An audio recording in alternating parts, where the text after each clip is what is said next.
السلام علیکم اسٹوڈنٹس، جیسا کہ کل ہم نے تعلیمی نظم و نسق کی اہمیت اور اس کے مفہوم کے بارے میں پڑھا تھا، آج ہم اسی ٹاپک کو مزید آگے لے کر چلتے ہیں اور اس میں نظم و نسق کے جو کچھ اصول ہیں یا جو اس کو پرنسپلز بولتے ہیں، یعنی پرنسپلز آف ایجوکیشنل ڈسپلن، اس کے بارے میں ہم پڑھیں گے۔ تو نظم و نسق کا ان کا اصل جو مقصد ہوتا ہے وہ ماحول کو خوشگوار بنانا ہے، یعنی کسی بھی ادارے یا کسی مدرسے کے ماحول کو خوشگوار بنانے کے لیے وہاں پہ ایک نظم و نسق کے تحت اس کو چلایا جاتا ہے۔ ماحول کی خوشگواری کا انحصار جو ہے وہ نظم و نسق کے اجزاء یا عناصر کو قواعد و ضوابط کے تحت منظم کر کے اور نظم و نسق کے عمل کو مؤثر اور نتیجہ خیز بنانا ہوتا ہے، یعنی جو بھی ہم نے وہاں پہ قواعد اور قوانین بنائے ہیں ان پہ عمل کرنا ہے اور دوسروں سے بھی اس کے اوپر عمل کروانا، تاکہ اس کا بہتر اور مؤثر رزلٹ ہمارے سامنے آ سکے۔ مدرسے کی نصابی اور ہم نصابی سرگرمیوں کی تنظیم اور مدرسے کے اندر اور باہر کی فعالیتوں میں قواعد و ضوابط کے تحت نظم پیدا کرنے کی تعلیمی جو ہے نظم و نسق کے بنیادی اصول کہا جاتا ہے، اس کو تعلیمی نظم و نسق کے بنیادی اصول کہلائیں گے۔ یعنی جو بھی سرگرمی ہم نے نصاب کے حوالے سے یا ہم نصابی سرگرمیوں کے حوالے سے جن کی تنظیم یا ترتیب ہم نے کرنی ہے، وہ چاہے ہمارے مدرسے یا ادارے کے اندر ہوں یا ادارے سے باہر، لیکن وہ ہماری اسٹڈی سے ریلیٹڈ ہوں، ہمارے ادارے سے ریلیٹڈ ہوں گے، تو اس کو ہم تعلیمی نظم و نسق کے بنیادی اصولوں میں ہی شمار کریں گے۔ اب ان اصولوں میں جو کچھ چیزیں خاص طور پہ سامنے آتی ہیں یا دیکھی جاتی ہیں یا جو کہ نظم و نسق کے اصول کے طور پہ جانی جاتی ہیں، ان میں سب سے پہلے مقصدیت ہے کہ جو کام بھی ہم نے کرنا ہے اس کا باقاعدہ کوئی مقصد ہونا چاہیے۔ بغیر مقصد کے کوئی بھی کام یا کوئی سرگرمی ہم اپنے ادارے کے اندر نہیں بنا سکتے یا پیش کر سکتے۔ پھر جامعیت ہے کہ جو سرگرمی آپ نے اپنے ادارے کے اندر طے کر لی ہے اس میں ایک باقاعدہ جامعیت ہونی چاہیے، یعنی جو چیزیں ہیں آپ نے وہ ہم نصابی سرگرمیوں اور نصابی سرگرمیوں کو جو اہتمام کیا ہے، اس میں تمام طلبہ کے لیے مطابق جو ہے ان کے طبعی رجحانات، فطری میلانات، ضرورتوں اور دلچسپیوں کے مطابق بنائی جائے، یعنی اس میں ہر طرح کی چیزیں پائی جانی چاہیے، اسی لیے اس کو جامعیت کا نام دیا گیا ہے کہ تمام سرگرمیوں میں جامعیت ہونی چاہیے، یعنی ہر طرح کے اسٹوڈنٹس جس چیز کو وہ لائک کرتے ہیں اس کے اکارڈنگ وہ چیزیں طے کی جائیں۔ پھر اس کے بعد آ جاتی ہے اس میں کفایت شعاری۔ کفایت شعاری سے نظم و نسق کا بھی ایک اہم اصول ہے، یعنی جو کام بھی ہم نے کرنا ہے، جو ہمارے پاس موجود وسائل ہیں یا سہولیات ہیں یا جو بھی لوازمات ہمارے پاس موجود ہے، ہم نے ان کا بھرپور فائدہ اٹھانا ہے، یعنی انہی کے اندر رہتے اپنے اس بجٹ میں رہ کے ان چیزوں سے فائدہ اٹھاتے ہوئے ہم نے اپنی کفایت شعاری کے اصول کے اوپر عمل کرتے ہوئے اپنی جو ادارے کے نظم و نسق کو بہتر طریقے سے لے کر چلنا ہے۔ جیسے کہ ادارے کے اندر مختلف لیبس کے اندر جو سامان موجود ہے، پھر کھیل کا میدان ہے، سائنسی آلات ہیں، تجربہ گاہیں ہیں، یہ ساری چیزیں جو اکثر پڑی رہ جاتی ہیں، ان کا ہم نے ایک بہتر طریقے سے استعمال میں لے کر ان کو آنا ہے، تاکہ انہی چیزوں سے ہم ایک اچھا اپنے ادارے کا ماحول بھی بنا سکیں اور اپنے ادارے کی تمام سرگرمیوں میں تمام بچوں کو حصہ لینے کے قابل بھی بنا سکیں، یعنی ہم اپنے پاس موجود وسائل سے بھرپور فائدہ اٹھاتے ہوئے کفایت شعاری کے ساتھ ہم نے ان سرگرمیوں کا اہتمام کرنا ہے اپنے ادارے کے اندر۔ پھر ہے اشتراک و تعاون۔ اب جو سرگرمیاں بھی ہم نے اپنے ادارے کے اندر طے کرنی ہے یا جو ہم نے وہاں پہ کام کرنا ہے،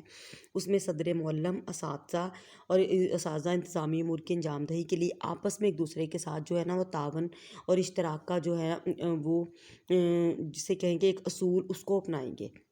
یعنی کیونکہ تعاون کے بغیر کوئی بھی ادارہ یا کوئی بھی مدرسہ جو ہے اس کا جو ہے ڈسپلن یا اس کا نظم و نسق وہ بہترین طریقے سے نہیں چلایا جا سکتا۔ لہٰذا وہاں تمام سٹاف ممبرز میں اور جو صدر معلم ہے، یعنی جو ادارے کا سربراہ ہے، ان سب کا آپس میں اشتراک اور تعاون کا ہونا بہت ضروری ہے۔ پھر سادگی کا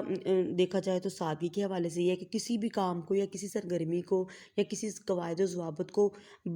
غیر ضروری طور پر پیچیدہ، طویل اور ناگوار نہ بنایا جائے، یعنی ہر کام کو بہت سادگی اور طریقے اور سلیقگی سے کے ساتھ کیا جائے کہ طلبہ کے لیے اس کے اوپر عمل کرنا بھی آسان ہو جائے اور وہ بغیر کسی رکاوٹ کے یا بغیر کسی الجھن کے ان سرگرمیوں کے اوپر یا ان پابندیوں کے اوپر عمل کر سکیں، یعنی بیجا پابندیاں جو ہیں وہ نہیں ہونی چاہیے۔ سادگی اور خوش سلیقگی کا تقاضا یہی ہے کہ ہم پرتکلف قسم کی چیزیں جو اپنے مدرسے میں نہ رکھیں، یعنی بلا وجہ کی جو قواعد و ضوابط ہیں ان کے اوپر عمل کرنے کے لیے اسٹوڈنٹس کو فورس نہ کیا جائے۔ پھر ہے عمل ذمہ داری اور اختیار، یعنی جب کوئی کام ایک نظم و نسق کا ایک اصول یہ بھی ہے کہ جب کوئی کام کسی فرد کو تفویض کر دیا جائے یا اس کے ذمے لگا دیا جائے تو پھر اسے اس کے کام کرنے کو مکمل اختیار بھی دیا جائے، یعنی ذمہ داری اور اختیار لازم و ملزوم ہے۔ کہ اگر وہ کام آپ کسی ٹیچر کے یا کسی کارکن کے ذمے لگاتے ہیں تو پھر پوری مکمل ذمہ داری ان کو سونپی جائے، یعنی اس کو پورا کرنے کا مکمل اختیار اسی پرسن کے پاس ہونا چاہیے۔ آپ کسی بھی کام کو تفویض کرتے وقت یا اس کی ذمہ داری سونپتے وقت یہ طے کر لینا چاہیے کہ طریقہ کار کا کیا ہے ہوگا، ذمہ داری کیسے سونپی جائے گی، اور اعتماد اور یقین کی فضا جو ہے اسے مکمل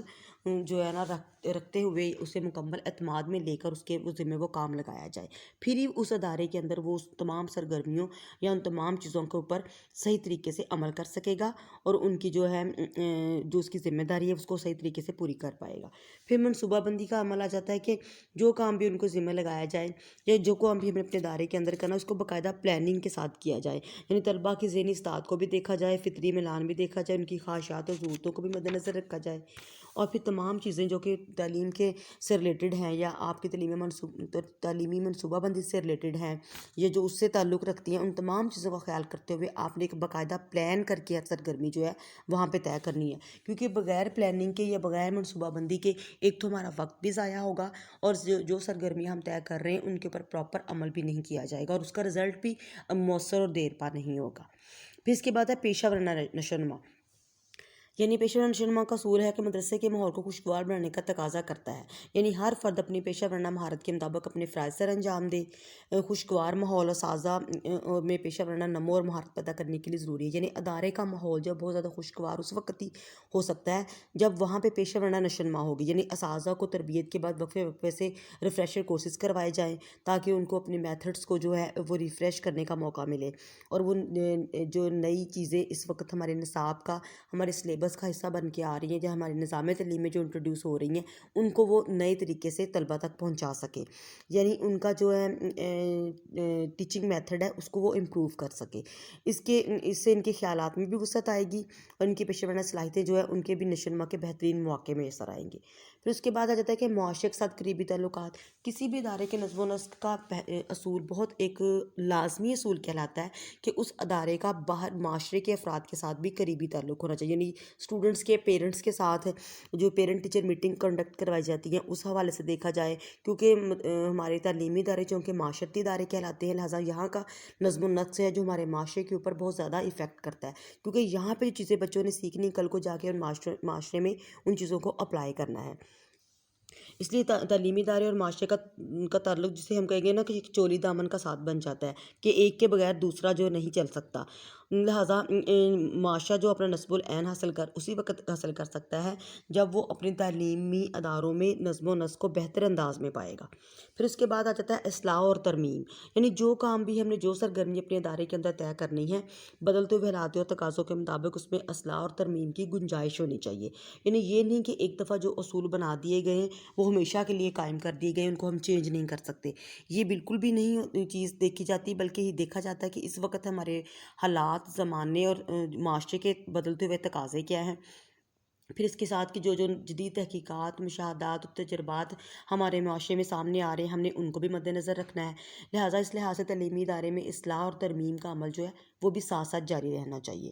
پھر اینڈ پہ آ جاتا ہے کہ جب یہ ساری چیزیں ہم طے کر لیتے ہیں اپنے ادارے کے اندر، پھر اینڈ پہ ایک جائزہ کا طریقہ آتا ہے کہ جائزہ جو ہے وہ نظم و نسق کے پورے عمل میں ایک دوران خون کی طرح گردش کرتا ہوا نظر آتا ہے، یعنی جائزے کے اصول کو نظم و نسق کے دیگر تمام اصولوں کا جائزہ لیتا ہے کہ جو اصول ہم نے پیچھے پڑھے ہیں یا جن کے بارے میں ابھی ہم نے ڈسکشن کی ہے کہ مقصدیت، جامعیت، کفایت شعری، اشتراک و تعاون، سادگی، یہ جو بھی ایٹسٹرا اس میں چیزیں ہیں وہ ساری چیزیں اینڈ پہ ہم ان تمام اصولوں کا جائزہ کے ذریعے ہی ان کو پرکھ سکتے ہیں کہ تعلیمی ادارے کا نظم و نسق جو نظم و نسق کن اصولوں پر پورا اتر رہا ہے، پورا اتر بھی رہا ہے یا نہیں رہا،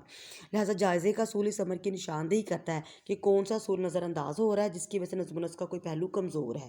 اس لیے جائزے کا عمل نظم و نسق کے اصولوں کی روح رواں ہے، یعنی اس کے بغیر یہ نہیں چل سکتا۔ جائزہ پورے عمل کا تجزیہ کرتا ہے اور نئی منصوبہ بندی کے لیے رہنما اصول بھی ہے وہ بھی مہیا کرتا ہے، تو یہ ساری چیزیں جو ہیں مل کے ہی نظم و نسق کے اصول طے کرتی ہے، اور ان اصولوں کے بغیر ہم کسی بھی ادارے یا کسی بھی مدرسے کا نظم و نسق بہتر طریقے سے یا ان قواعد و ضوابط کے بغیر بہتر طریقے سے نہیں چلا سکتے۔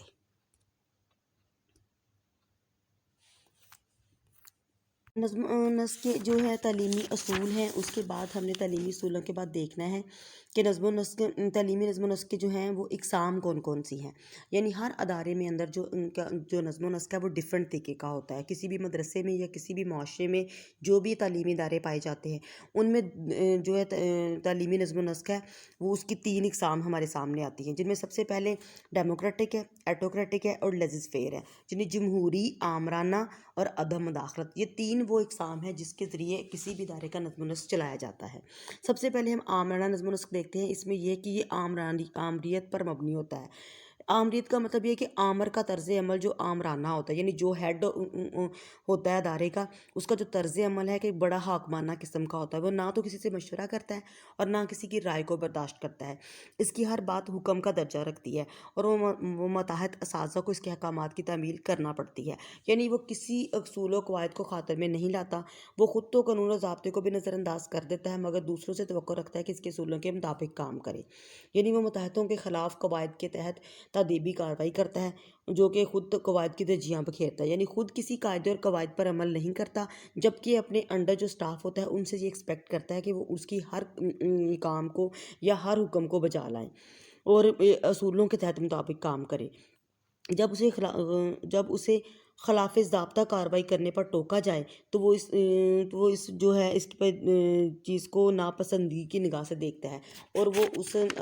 ممبر کے خلاف ہو جاتا ہے اور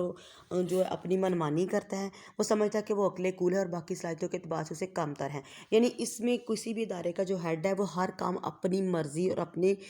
ذہن کے مطابق کرتا ہے. وہ کسی سے مشورہ لینا یا اپنی توہین سمجھتا ہے. اپنے ماتحتوں کے احساسات جس بات کو سمجھنے سے عاری ہوتا ہے وہ انہیں سمجھنے کی کوشش بھی نہیں کرتا. لہٰذا اس طرح کا جو انسان ہوتا ہے اس کی جو ہے جس کو ہم نظم و نسق بولیں گے یا ایڈمنسٹریشن یا ڈسپلن کا نام دیں گے، وہ کسی حد تک دیکھا جائے تو وہ جسٹ وقتی ہوتی ہے. یعنی کوئی بھی پرسن اس کو دل سے ان چیزوں کے اوپر عمل نہیں کر رہا ہوتا. وہ صرف وقتی طور پہ اپنی عزت کے لیے یا انسان تھوڑی دیر کے لیے اس کی بات پہ عمل تو کر دیتے ہیں، لیکن اصل میں وہ اس شخص کے خلاف جا رہے ہوتے ہیں. لہٰذا یہ والا جو نظم و نسق اس کے اندر بہت زیادہ نقائص پائے جاتے ہیں، کیونکہ اس میں اکثر جو آمر دیکھا جائے تو وہ ایک نفسیاتی مریض کے طور پر سامنے آتا ہے. یعنی اس کو سمجھ نہیں آتا کہ وہ کیا کر رہا ہے اور کیا نہیں کر رہا ہے، وہ کس کو کیا حکم دے رہا ہے کیا نہیں دے رہا. ادارے میں سازشوں کا ماحول بننا شروع ہو جاتا ہے. اس کی پھر آمر کی جو شخصیت ہے وہ بھی مجروح ہو جاتی ہے. آمر کا رویہ جو اساتذہ کی شور و طرز نفس کو نقصان پہنچاتا ہے. وہ احساس کمتری اور احساس محرومی کا شکار ہو جاتا ہے. یعنی یہ ساری اس قسم کی بہت ساری پرابلم جو ہے اس کے اندر پیدا ہونی شروع ہو جاتی ہیں. یعنی اس قسم کا آمرانہ جو نظم و نسق ہے وہ کسی بھی ادارے کا کبھی بھی کامیاب نظم و نسق نہیں کہلا سکتا. اب نمبر 2 پہ ہم نے دیکھا تو اس میں عدم مداخلتی نظم و نسق ہے. اس میں یہ ہے کہ ادارے کا جو سربراہ ہوتا ہے وہ عدم مداخلت کا شکار ہوتا ہے. یعنی اس کے ادارے کے معاملات سے کوئی دلچسپی نہیں ہوتی، اس کو صرف اپنے حقوق پر نظر ہوتی ہے اور اپنے فرائض سے ہمیشہ غفلت برتتا ہے. اسے کوئی غرض نہیں کہ نصابی اور ہم نصابی سرگرمیاں کس طرح انجام پا رہی ہیں، اساتذہ اور طلباء کی کارکردگی کیسی جا رہی ہے.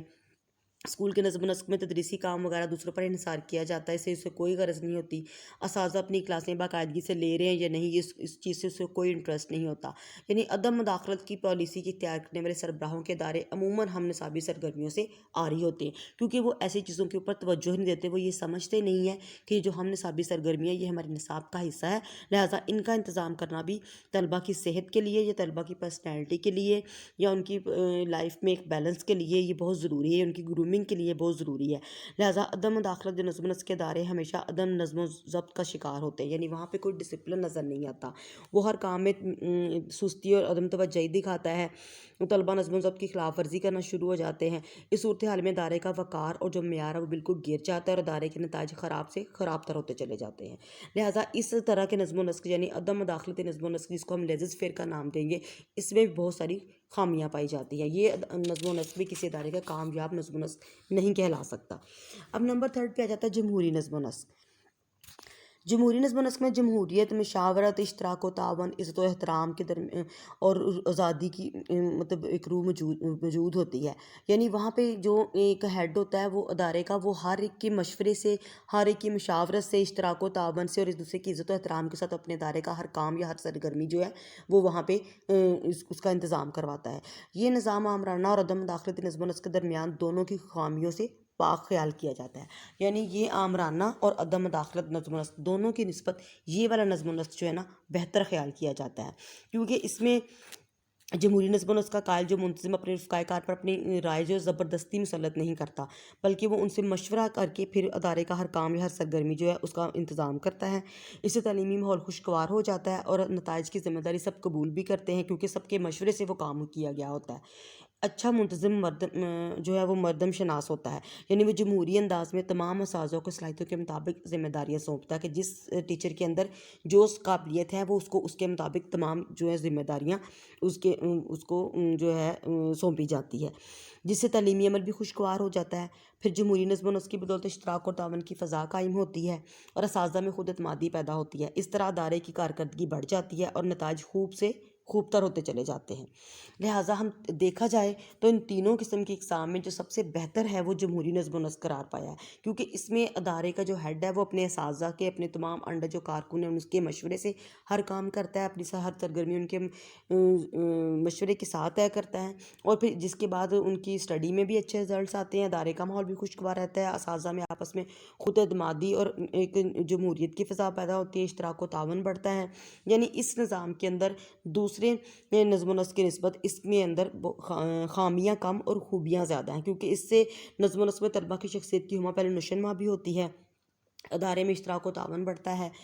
جملہ سرگرمیوں کا جو ہے طلبہ کے اوپر مثبت اثرات آتے ہیں، اساتذہ اور طلبہ میں خود اعتمادی بھی پیدا ہو جاتی ہے، اساتذہ اور طلبہ کی قوت کار بھی بڑھ جاتی ہے اور اس ادارے کی مجموعی کارکردگی میں اضافہ ہوتا ہے۔ اس نظم و نسق کی بدولت جمہوری انداز فکر کو تقویت ملتی ہے اور جمہوریت پر افراد کا یقین پختہ ہو جاتا ہے، یعنی جمہوریت کا مطلب ہی ہوتا ہے کہ انسان اپنی رائے دے سکے، اپنا مشورہ دے سکے، لہٰذا یہاں پہ ہر کام باقاعدہ مشاورت سے اور اشتراک و تعاون کے ساتھ کیا جاتا ہے، لہٰذا جمہوری قسم کا جو نظم و نسق ہے وہ ان تینوں میں سب سے بہتر جو قسم ہے وہ جمہوری نظم و نسق کی قرار پائی ہے۔ لہٰذا کسی بھی ادارے کا اگر نظم و نسق جمہوری قسم کا ہوگا، جمہوری طرز کا ہوگا، تو وہ نظم و نسق سب سے اچھا اور اعلیٰ تصور کیا جائے گا۔